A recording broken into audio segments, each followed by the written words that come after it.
آج دنیا میں جو حالات ہم دیکھ رہے ہیں، ظالموں کا ظلم عروج کو پہنچا ہوا ہے،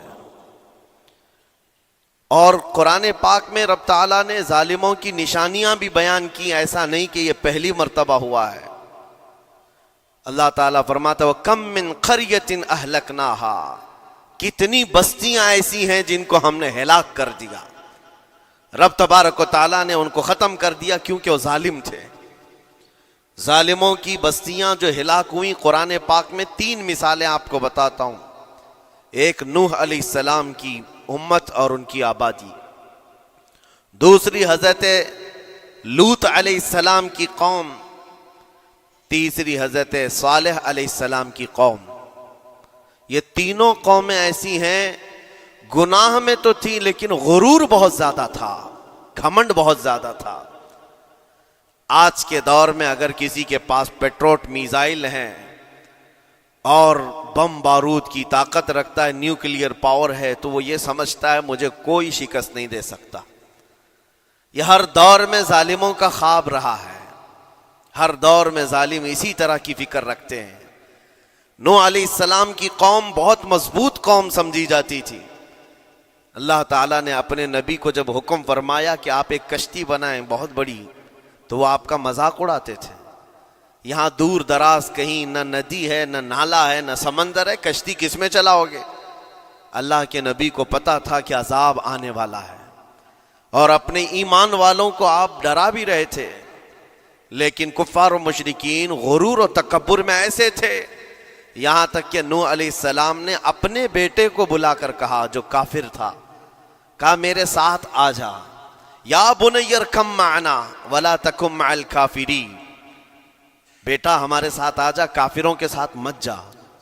اس نے کیا کہا؟ قال سآوی الی الجبل یعصمنی من الماء، میں تو پہاڑ کی اونچی چوٹی پر چلا جاؤں گا، تمہارا پانی مجھے کچھ نہیں کر سکے گا. یہ اس وقت ظالموں کا خیال تھا، گمان تھا. پھر اللہ تعالیٰ قرآن پاک میں فرماتا ہے وَفَجَّرْنَا الْأَرْضَ عُيُونًا، ہم نے زمینوں کے سارے چشمے پھاڑ دیے، ہر جگہ سے پانی کے سوتے نکلے، اور پھر آسمان کے سارے دروازے کھول دیے. فَفَتَحْنَا أَبْوَابَ السَّمَاءِ بِمَاءٍ مُنْهَمِرٍ، اللہ فرماتا ہے آسمان کے سارے دروازے پانی کے کھول دیے، آسمانوں سے پانی اور زمینوں سے پانی. فَالْتَقَى الْمَاءُ عَلَى أَمْرٍ قَدْ قُدِرَ، سورہ قمر کی آیتیں ہیں. رب تعالیٰ فرماتا ہے پانی اتنا بڑھ گیا کہ جو رب تبارک و تعالیٰ کی طے کی ہوئی معینہ نشانی تھی، وہاں تک جا کر پانی مل گیا. روئے زمین پر کوئی باقی نہ رہا سوائے حضرت نوح علیہ السلام کی کشتی کے، کوئی نہیں باقی رہا. جب یہ پانی پھیل گیا، کیا پہاڑوں کی چوٹیاں، کیا محلوں کی اونچائیاں، سب غرق ہو گئے. اور وہ جبابرہ، وہ قوت کے بادشاہ جو کہتے تھے ہمارا کوئی کچھ نہیں بگاڑ سکے گا، سڑ گئے پانیوں میں. صرف پانی اللہ تعالیٰ بھیج دے تو انسان اسے روک نہیں سکتا، عذاب الہی کو کیسے روک سکے گا؟ دوسری گھمنڈی قوم، غرور میں مبتلا قوم تھی حضرت لوط علیہ السلام کی قوم، جو بدکاریوں میں ملوث تھے.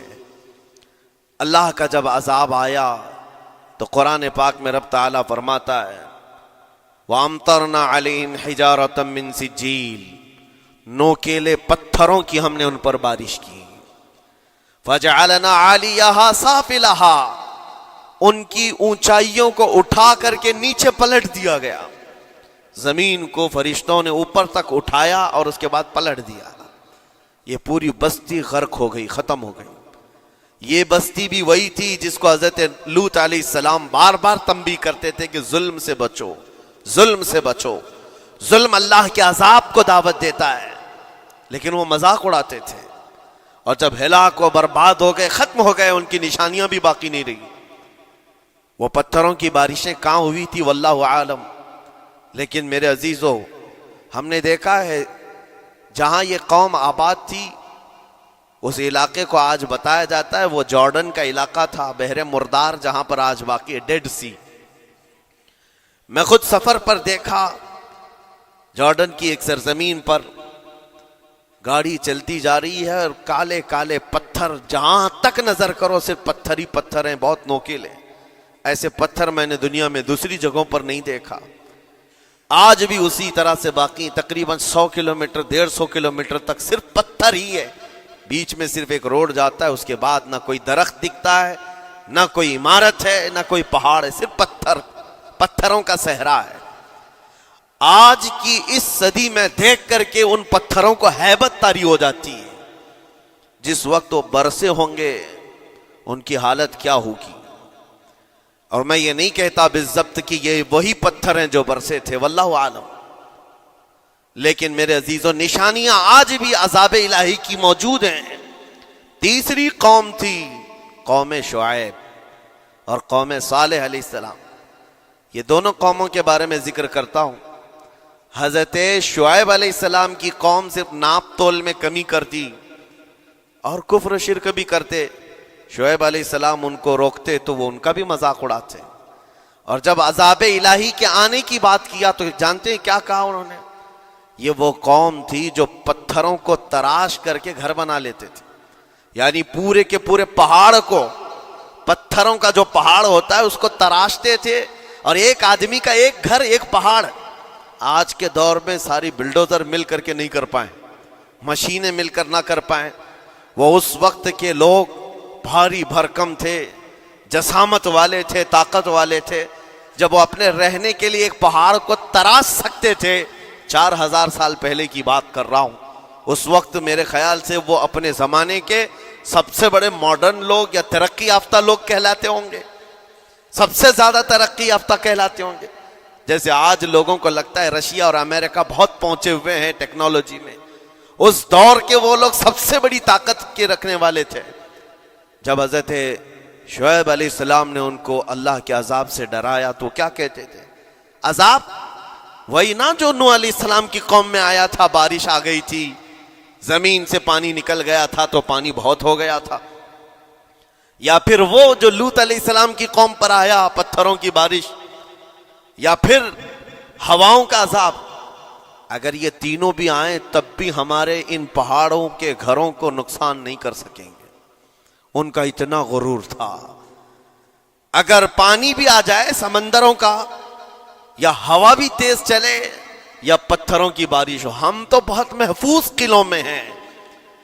اندازہ کرو میرے عزیزو، 3000 4000 سال کے بعد آج تک مدائن صالح اور الاولا سٹی نام سے سعودی میں موجود ہے، ابھی تک وہ گھر موجود ہیں، تو اس زمانے میں کتنے مضبوط رہے ہوں گے؟ پتہ نہیں 3000 سالوں میں کتنے طوفان آئے، کتنے سیلاب آئے، لیکن ابھی تک وہ پہاڑوں کے گھر موجود ہیں، تو اس زمانے میں کتنے طاقتور ہوں گے؟ ان کا نشہ آسمان پر تھا، غرور چڑھ کر کے بول رہا تھا۔ کہتے تھے کہ اگر اس طرح کے عذابات آ بھی گئے تو ہمارا کچھ نقصان نہیں ہوگا۔ کون سا؟ نوح علیہ السلام کی قوم کا عذاب آ جائے، لوط علیہ السلام کی قوم کا عذاب آ جائے، یا پھر شعیب علیہ السلام کی قوم کا عذاب آ جائے، یہ صالح علیہ السلام کی قوم کی بات کر رہا ہوں۔ تو پھر ہوا کیا؟ اللہ کے نبیوں نے انہیں ڈرایا اللہ کے عذاب سے، باز آ جاؤ، اللہ وحدہ لا شریک کی طرف جھک جاؤ۔ وہ اکڑ تھی، غرور تھا کہ نبیوں کا مذاق کرتے۔ پھر ہوا کیا؟ قرآن کہتا ہے صرف ایک فرشتے کو اللہ تعالیٰ نے زمین پر اتارا، ایک فرشتے کو اتارا، اور اس کے بعد اس فرشتے نے ایک چنگھاڑ لگائی، ایک آواز کی، ایک آواز، صرف فرشتے کی ایک آواز ایسی تھی کہ جتنے اپنے مضبوط قلعوں میں گھروں میں موجود تھے، اس آواز کی ہیبت سے ان کا بھیجا کانوں سے باہر نکل آیا تھا۔ اور صبح کے وقت جب اس بستی میں جا کر کے دیکھیں تو سب کے سب اوندھے منہ گرے ہوئے تھے، ایک بھی اس میں سے بچا ہوا نہیں تھا۔ نہ نوح علیہ السلام کا طوفان آیا، نہ لوط علیہ السلام کی قوم پر برسنے والے پتھروں کا عذاب آیا، نہ ہی ہوائیں چلائی گئیں۔ ایک فرشتے کو بھیج کر رب تعالیٰ نے اپنی قدرت کا مظاہرہ فرمایا۔ اللہ کے کروڑوں اربوں لا تعداد فرشتے ہیں، ایک فرشتے کی طاقت ایسی ہے کہ اگر وہ اپنی آواز نکالے تو تمہارے کانوں سے بھیجا باہر نکل آئے۔ اللہ وحدہ لا شریک، وہ حی و قیوم کل بھی تھا اور آج بھی ہے۔ وہ رب ذوالجلال حی و قیوم ہے، طاقتور ہے اور ہمیشہ رہے گا۔ اور رب تبارک و تعالیٰ نے قرآن پاک میں فرمایا، آپ یہ آیت تقریباً 3 جگہ قرآن میں آئی، وَإِذْ نَجَّيْنَاكُمْ مِنْ آلِ فِرْعَوْنَ يَسُومُونَكُمْ سُوءَ الْعَذَابِ يُذَبِّحُونَ أَبْنَاءَكُمْ وَيَسْتَحْيُونَ نِسَاءَكُمْ وَفِي ذَلِكُمْ بَلَاءٌ مِّن رَّبِّكُمْ عَظِيمٌ۔ رب تعالیٰ فرماتا ہے یاد کرو فرعونیوں کے عذاب سے اللہ نے تم کو نجات دی۔ یہ بنی اسرائیل کو کہا جا رہا ہے کہ فرعونیوں کے عذاب سے، کہ فرعون اور اس کے لشکری اس قدر سخت سزائیں دیتے تھے موسیٰ علیہ السلام کی قوم پر، ایمان والوں پر، بنی اسرائیل پر۔ اللہ فرماتا ان سے نجات دیا رب تعالیٰ نے، لیکن وہ کرتے کیا تھے؟ بنی اسرائیل میں ایک بھی بچہ پیدا ہو جائے اسے ذبح کر دیتے تھے۔ فرعون کے لشکریوں نے 1 سال میں 12,000 بچوں کو قتل کیا ہے، 12,000 بچوں کو ذبح کر دیا ہے۔ آج کے اسرائیلی اگر یہ بچوں پر ظلم کرتے ہیں تو یہ تعجب کی بات نہیں ہے، فرعون کی سرشت میں داخل تھا اور یہ فرعونی ہے، وقت کے جبابرہ ہیں، وقت کے ظالم ہیں۔ 12,000 بچوں کو قتل کر دیا تھا فرعون اور اس کے لشکریوں نے، اور عورتوں کو زندہ چھوڑ دیتے تھے۔ قرآن میں اللہ تعالیٰ نے فرمایا 3 جگہ آئی آیت، لیکن اس کے ساتھ رب تعالیٰ یہ بھی فرماتا ہے یہ سخت ترین سزائیں دیتے تھے فرعونی، اللہ نے ان سے تم کو نجات دیا، لیکن یہ سزائیں کیوں دیتے تھے، یہ عذاب کیوں تھا؟ وَفِي ذَلِكُمْ بَلَاءٌ مِّن رَّبِّكُمْ عَظِيمٌ، یہ ہے فرمان اللہ کا۔ یہاں میں یہ ٹکڑا اگر بیان کر دوں تو آج آپ کے دلوں کے اندر ایک یقین پیدا ہو جائے گا آج کے حالات کے مطابق فرعونیوں کا اس قدر سخت عذاب کیوں تھا۔ رب تعالیٰ فرماتا ہے اے مومنو، ان تمام معاملات میں اللہ کی طرف سے تمہارے لیے بڑا امتحان تھا، یہ امتحان تھا اور وہ امتحان آج بھی ہے اور ہر زمانے میں رہے گا۔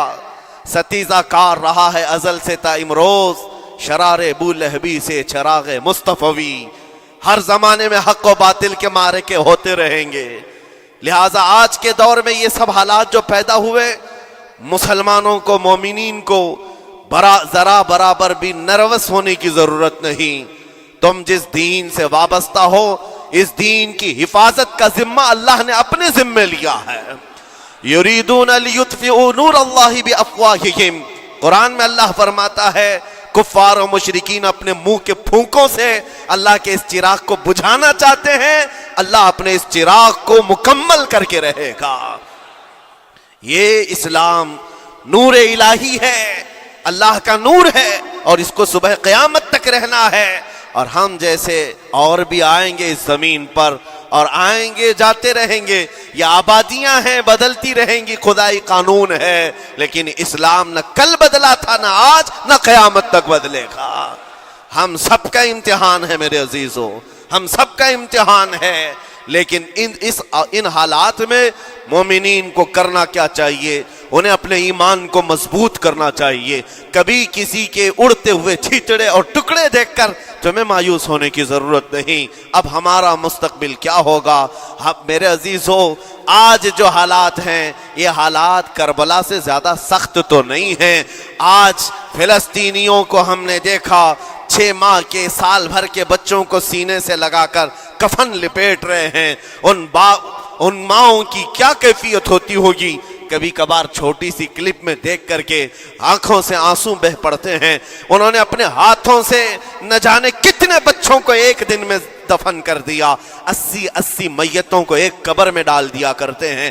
ان فلسطینیوں کو لاکھوں سلام، ان کے جذبات کو اور ان کی استقامت کو ہم تو دعا یہی کرتے ہیں، ان فلسطینی مسلمانوں کے برابر پوری دنیا کے مسلمان نہیں ہو سکتے۔ ہم تو ایک ناشتے پر صبر نہیں کر پاتے، وہ اپنے 10 بچوں اور خاندان والوں کے کٹے ہوئے چھیٹڑوں پر بھی کہتے ہیں اللہ ہمارے ساتھ ہے۔ ساری مصیبتیں دیکھ کر کے بھی وہ کہتے ہیں اللہ ہمارے ساتھ ہے۔ ان کے گھر اڑا دیے گئے، تباہ کر دیے گئے، راکھ میں بدل دیے گئے، اور نیوز اینکر، یہ دجالی میڈیا وہاں جا جا کر کے ان کے زخموں کو کھرید کر کے پوچھتا ہے تمہارا مال کیسے آئے گا، تمہارا گھر کیسے چلا گیا، لیکن ان حالات میں بھی وہ مسکرا کر کہتے ہیں اللہ نے دیا تھا، پھر اللہ ہے اور اللہ دے گا۔ ان کے ایمان کے برابر ہم نہیں ہو سکتے، لیکن میرے عزیزو پوری دنیا کے مسلمانوں میں اس مسئلے نے آج ایک اتحاد کی فضا قائم کی ہے۔ اگر ہمارے درمیان آج بھی اتحاد نہیں ہو سکتا تو پھر میرے عزیزو شاعر نے سچ کہا تھا، جگہ جگہ کے تھک چکے ہیں تمہیں یہ ہنگامے، نشاط لذت خواب گراں بدل ڈالو، غلط روی سے منازل کا بعد بڑھتا ہے، مسافر و روش کارواں بدل ڈالو۔ آج کے حالات تمہیں اگر نہیں بدلنے پر مجبور کیے تو پھر بتاؤ کون سے حالات تمہیں بدلیں گے، کب تم بدلو گے؟ لیکن ان حالات پر آج بعض لوگوں نے یہ کہنا شروع کیا۔ میں نے چند دنوں پہلے ایک آیت پڑھی تھی، ایک بیان میں کہا تھا اللہ قرآن میں فرماتا ہے هو الذی ارسل رسولہ بالہدی ودین الحق لیظہرہ علی الدین کلہ، وہ اللہ ہے جس نے حق دین کے ساتھ اپنے رسول کو بھیجا ہے اور ہدایت کے ساتھ اپنے رسول کو بھیجا ہے۔ کیوں بھیجا ہے؟ لیظہرہ علی الدین کلہ، تاکہ وہ رسول پوری دنیا پر یہ دین غالب کرے، یہ دین غالب آئے گا۔ تو بعض مجھ سے کہنے لگے مولانا سٹیج پر بیٹھ کر چلاتے ہو، کئی کرسیوں پر بیٹھ کر کہتے ہو کہ تمہارا دین غالب آئے گا، تمہارا دین تو آج ٹکڑے ٹکڑے کیا جا رہا ہے، کوئی کچھ نہیں کر پاتا۔ ان ظالموں کو میں یہ کہتا ہوں، ان کو یہ میں کہتا ہوں، ان تمام حالات سے تم ہرگز یہ مت سمجھنا کہ دین غالب آئے گا۔ چاند پر بھی گہن لگتا ہے، لیکن جب گہن چھٹتا ہے تو چاند پورے آب و تاب کے ساتھ چمکتا ہے۔ آج اگر امت مصطفیٰ پر گہن لگا ہے تو میں اپنے ان تمام نوجوانوں سے جو ابھی ان فوان شباب میں داخل ہوئے ہیں، ابھی یہ دنیا کو دیکھنے کے قابل بنے ہیں، میں ان سے کہتا ہوں ان آندھیوں سے، ان طوفانوں سے گھبرا کر کے نہ تمہیں دین بدلنے کی ضرورت ہے، نہ تمہیں اپنا مسلک و مذہب بدلنے کی ضرورت ہے، بلکہ میں یہ کہتا ہوں نہ گھبراؤ مسلمانوں، ابھی خدا کی شان باقی ہے، ابھی اسلام زندہ ہے، قرآن باقی ہے۔ یہ ظالم کافر کیا سمجھتے ہیں جو روز ہم سے الجھتے ہیں؟ ابھی کربلا کا آخری میدان باقی ہے، ابھی تو کربلا کا آخری میدان باقی ہے۔ عزیزان گرامی وقار، میرے نبی کریم صلی اللہ تعالی علیہ وسلم نے جو فرمایا وہ ہو کر رہے گا، وہ ہو کر رہے گا۔ میرے آقا صلی اللہ تعالی علیہ وسلم کا فرمان عالی شان میں سناتا ہوں۔ حضور فرماتے ہیں لا تزال عصابۃ من امتی یقاتلون علی ابواب دمشق وما حولها وعلى ابواب بیت المقدس لا يضرهم خذلان من خذلهم ظاہرین علی الحق الى ان تقوم الساعة او کما قال رسول اللہ صلی اللہ علیہ وسلم۔ میرے آقا فرماتے ہیں قیامت تک میری امت میں سے ایک جماعت ایسی ہوگی جو بیت المقدس کے ارد گرد حق کے لیے لڑ رہی ہوگی۔ حضور نے فرمایا قیامت تک لڑتی رہے گی، لیکن ساتھ میں ان کے لیے میرے آقا نے فرمایا پوری دنیا کے برا چاہنے سے ان کا کچھ نہیں بگڑے گا۔ اس کا مطلب کیا ہے؟ اگر آپ ہم سے پوچھتے ہیں کچھ نہیں بگڑے گا، حضور نے فرمایا کچھ نہیں بگڑے گا، لیکن ہم تو دیکھ رہے ہیں ان کے گھر تباہ ہو گئے، بچے مر گئے، چھوٹے بچوں کے سروں سے باپ کا سایہ نکل گیا، کسی کے سامنے اس کی ماں کی تڑپتی ہوئی لاش ہے، اور حدیث میں کہا جا رہا ہے ان کا کچھ نہیں بگڑے گا۔ سب تو بگڑ گیا، مال بھی گیا، دکان بھی گئی، تجارت بھی گیا، گھر بھی گئے، اولاد بھی، رشتہ دار بھی، اور حدیث میں کہا جا رہا ہے کچھ نہیں بگڑے گا۔ میرے عزیزو یاد رکھو میرے آقا کا فرمان حق ہے، کچھ نہیں بگڑے گا کا مطلب کیا ہے؟ یہ تمام اسباب جانے کا مطلب یہ نہیں ہے کہ بگڑ گیا، بگڑا تو اس کا ہے جس کا ایمان بگڑ گیا، ایمان جس کا گیا اس کا سب بگڑ گیا۔ اور ہم نے ان بچوں کو دیکھا ہے آج، ارے رات کو سوتے ہیں تو انہیں پتہ نہیں ہوتا صبح ہوگی بھی کہ نہیں ہوگی، لیکن اس کے باوجود ایک دل دہلا دینے والی بات میں بتاتا ہوں۔ مصر کی سرزمین سے لوگ پانی کے بوتلیں اور ڈبے اٹھا کر کے بارڈر پر جا رہے ہیں، لیکن فلسطین غزہ کے وہ مسلمان کہتے ہیں اپنا پانی تم رکھو، اللہ کریم ہمارے لیے کہیں سے اپنی ہی زمین سے پانی عطا کرے گا۔ ان کو لوگ کہہ رہے ہیں کیا آپ نہیں دیکھ رہے وقت کا بڑا فرعون روز الٹیمیٹم دیتا ہے 24 گھنٹے میں علاقہ خالی کرو، نکل جاؤ، گھر خالی کرو۔ کیسا ایمان ہے تمہارا کہ آنے والی بڑی بڑی میزائلوں کا اپنے سینے سے مقابلہ کرتے ہیں اور کہتے ہیں کل سے ہم یہی تھے، آج بھی یہی ہیں اور یہی رہیں گے اور اسی مٹی میں دفن ہو جائیں گے۔ یہ جو استقامت ہے، اسی کو میرے آقا نے فرمایا دنیا ان کا کچھ نہیں بگاڑ سکے گی۔ ایمان اگر مضبوط ہے تو کچھ نہیں بگڑا ہے۔ ارے 6 سال کی بچی، 6 سال کی بچیاں، ٹرینڈ چلا ہوا ہے ان کے محلوں میں، ٹرینڈ چلا ہوا ہے، اپنے اپنے ہاتھوں میں مہندی سے اپنا نام لکھ رہی ہیں ہنسی خوشی۔ پوچھا ان سے کہ نام لکھنے کا ٹرینڈ کیوں چلا ہے ابھی جنگ کے حالات میں مہندی سے؟ کہتی ہیں کل کو اگر ہم اڑ گئے، چہرہ نہیں ملا، جسم نہیں ملا، ہاتھ اگر بچا ہوا ہو تو نام دیکھ کر ہمارے ماں باپ پہچان تو سکے۔ شہادت کا یہ جذبہ، شہادت کا یہ جذبہ 6 سال کے بچوں میں اگر آیا ہے، یقیناً ان کے سینوں میں ایمان موجود ہے، ایمان موجود ہے۔ میرے عزیزو ذرا اپنے حالات پر ذرا توجہ کرو۔ مولا کریم نے ہمیں کس چیز کی کمی دی ہے؟ کون سی چیز کم آئی ہمارے گھر میں؟ ہم تو مرغن غذائیں روز کھاتے ہیں۔ آج ہمارے پاس ساری نعمتیں اللہ نے دی ہیں، ہم عیاشیوں کے اڈوں پر پوری رات گزارتے ہیں۔ ہمارے شہر آج جس گلی سے گزر جائیں، صبح کی اذان تک یہاں گپے لگاتے ہوئے کھڑے رہے۔ اے میرے عزیزو، حالات تو ہمارے ایسے ہیں کہ کھا کھا کر کے چربیاں چڑھ گئیں۔ ہمیں ان کا کیا احساس ہو پائے گا؟ ان کا کیا احساس ہو پائے گا جن کے ہاں پانی سے زیادہ خون دیکھا جاتا ہے، جن کے ہاں زندوں کو پکڑنے کے لیے نہیں، اب مردوں کو پکڑنے کے لیے لوگ بھی نہیں ہیں۔ عزیزان گرامی وقار، جنازہ اٹھانے کے لیے لوگ پورا دن انتظار کرتے ہیں، کوئی نہیں ہے پرسان حال۔ ان سب حالات کے باوجود میں نے ایک بچے کو بھی وہاں سے یہ کہتے ہوئے نہیں سنا کہ ہم پر بہت بڑا ظلم ہو رہا ہے، ہم کو یہاں سے نکال لو، مدد کرو، کوئی آؤ۔ نہیں، وہ سب صرف اتنا ہی کہتے جو کچھ ہو رہا ہے ہم اللہ کے پاس جا کر کہیں گے، یہ سارے معاملات ہم اللہ کی بارگاہ میں شکایت کریں گے۔ یہ ہے ایمان، یہ ہے استقامت۔ اور میرے آقا صلی اللہ تعالی علیہ وسلم کے فرمان عالی شان کے مطابق ان کے لیے اتنی ہی بڑی دولت کافی ہے۔ آخر میں اتنا کہوں گا، اسرائیل کے کتے اور ظالم مل کر اینٹ سے اینٹ بجا دیں، ان کے ٹکڑے ٹکڑے کر کے راکھ کر دیں، تب بھی ہم کہیں گے فتح تو بیت المقدس کی ہی ہے، فتح تو ان مظلوموں کی ہے جن کے پاس کھونے کے لیے کچھ نہیں تھا، پھر بھی وہ ڈٹے رہ گئے۔ تمہارے پاس تو پیٹروٹ میزائل، بڑے بڑے تمہارے پاس توپ، بہت ساری چیزیں ہو کر بچوں پر، ہاسپٹل پر، نہ جانے کتنی جگہوں پر تم نے بمباریاں کی ہیں۔ مجھے حیرت ہوتی ہے پوری دنیا آج بھی خاموش تماشائی ہے۔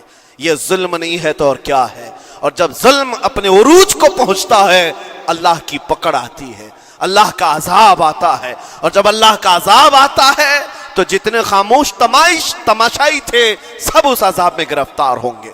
اس لیے میرے عزیزو، آپ ہم سے اگر یہ پوچھتے ہیں ہمیں یہاں بیٹھ کر کرنا کیا چاہیے، ہم کیسے کریں، تمہارا دل اگر رو پڑا ان کے دردوں سے، یہ بھی لکھا جائے گا، یہ بھی لکھا جائے گا۔ یہ بندہ جا تو نہیں سکتا تھا لیکن اپنے بھائی کے درد میں ایسا بے قرار تھا کہ اس کا کھانا چھوٹ گیا تھا، ایسا بے قرار تھا کہ اس کی نیندیں ختم ہو گئی تھی۔ یہ بھی لکھا جائے گا اللہ کی بارگاہ میں۔ لیکن یہاں بیٹھ کر کے ہم عیاشیوں پر عیاشیاں کریں، اپنے گناہوں سے کبھی باز نہ آئے، تو پھر میرے عزیزو ان نہت مظلوموں کے ہم بہت خطرناک قسم کے دشمن کہلائیں گے، جہاں ان کو پانی کا ایک قطرہ نہیں، جہاں ان کے لیے لقمہ نہیں، وہ کسی کا بچا ہوا کچرا کھانے پر مجبور ہیں۔ اس وقت ہماری برتنیں کھانوں سے بھری ہوئی ہیں، ہماری دعوتوں میں ہمارے بچے ہوئے کھانے گٹر اور نالیوں میں بہ رہے ہوں۔ ان حالات میں میرے عزیزو پکڑ ہوگی، ہماری بھی پکڑ ہوگی۔ بدلو اپنے حالات، اٹھو وگرنہ حشر نہ ہوگا پھر کبھی، دوڑو کہ زمانہ چال اپنی چل گیا۔ میں آپ سب سے یہی کہنا چاہوں گا، یہ جو حالات پیدا ہوئے ہیں پوری دنیا میں، یہ میرے آقا کے فرمان کے مطابق اندیشہ یہ لگ رہا ہے ان قریب امام مہدی کا ظہور ہونے والا ہے، امام مہدی کا ظہور ہوگا اور حالات بدل جائیں گے۔ لیکن ہم کو کسی کے آنے کا انتظار کرتے ہوئے حالات کا انتظار نہیں کرنا ہے. ابھی بدلو، آج بدلو، اللہ کی طرف دوڑو اور اس سے گڑ گڑا کر کہو کہ مولا کریم ہمارے شامت اعمال، ہماری برائیوں کے سبب اگر یہ تیری پکڑ ہے، ہم توبہ کرتے ہیں تیرے دربار میں. جانتے ہو میرے آقا نے فرمایا اللہ کے غضب کو اگر کوئی چیز ٹھنڈی کرتی ہے تو ایک مومن صالح کی رقت انگیز دعائیں اور اس کے نکلنے والے آنسوں اللہ کے غضب کو ٹھنڈا کرتے ہیں. اللہ